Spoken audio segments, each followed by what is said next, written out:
Olá, professores! Em agosto de 2021, houve mais uma alteração na LDB, que agora conta com a educação bilíngue de surdos e resultou na inclusão de mais uma modalidade e um princípio.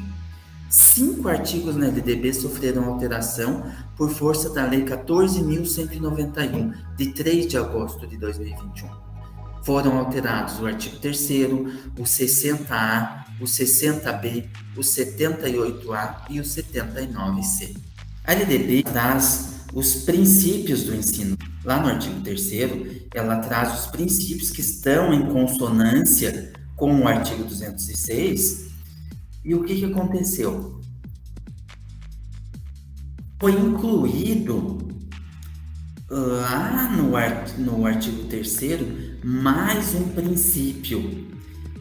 Esse princípio ele trata do respeito à diversidade humana, linguística, cultural e identitária das pessoas surdas, surdo-cegas e com deficiência auditiva. Esse princípio é o 14º princípio, faz referência à nova modalidade da educação bilíngue para surdos e reafirma o respeito às necessidades. A nova alteração está diretamente ligada à inclusão, inserindo então a educação bilíngue de surdos como uma modalidade de ensino independente. Antes, ela fazia parte da educação especial. A educação bilíngue é aquela que tem a língua brasileira de sinais, ou seja, a Libras, como primeira língua e o português escrito como segunda língua. O artigo 60A traz a nova redação que conceitua a modalidade.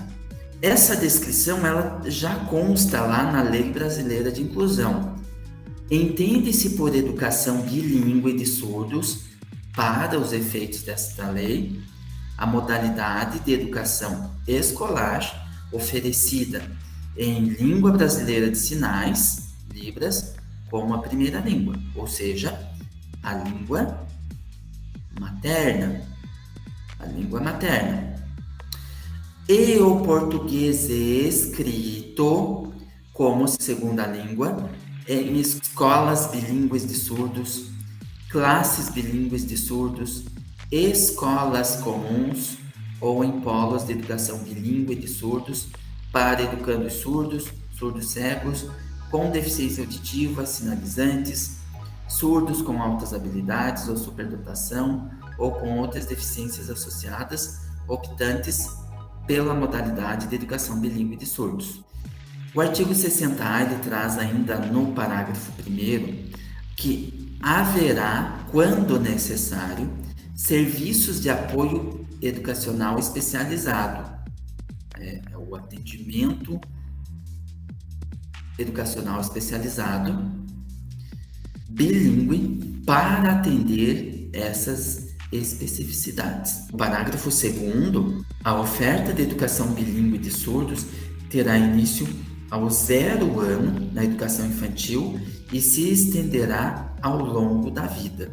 O artigo 60B, ele deixa claro que apenas profissionais com formação adequada devem atuar com esse público. Além do disposto no artigo 59 dessa lei, os sistemas de ensino assegurarão aos educandos surdos, surdos cegos, com deficiência auditiva, sinalizantes, surdos ou com altas habilidades ou superdotação ou outras deficiências associadas, materiais didáticos e professores bilíngues com formação e especialização adequadas em nível superior. Então, não é qualquer pessoa que vai trabalhar com esses estudantes. Há necessidade de que sejam profissionais com uma adequada formação. E o parágrafo único, ele coloca a necessidade nos processos de contratação e avaliação periódica, a necessidade de que entidades representativas sejam ouvidas, ou seja, entidades responsáveis devem ser consultadas a fim de manifestar as demandas e posicionamentos relevantes. Os sistemas de ensino, em regime de colaboração, desenvolverão programas integrados de ensino e pesquisa para a oferta de educação escolar bilíngue e intercultural. Esse artigo ele traz considerações importantes no sentido de atuar na formação bilíngue, ou seja, os sistemas de ensino eles precisam se organizar para ofertar programas de formação. Se é necessário que o profissional esteja habilitado, é necessário também que os sistemas de ensino ofereçam essa formação, ofereçam essa capacitação. O artigo 79C trata da competência da União, ou seja, a União apoiará técnica e financeiramente os sistemas de ensino no provimento da educação bilíngue e intercultural às comunidades surdas, com desenvolvimento de programas integrados de ensino e pesquisa. A União, a competência da União com a nova modalidade, mesmo que o Estado ou o Distrito Federal oferte o ensino médio, fundamental, educação infantil, por exemplo, a educação bilíngue de surdos deve ser apoiada pela União de maneira técnica e financeira. São alterações recentes e importantíssimas para a prova do processo seletivo.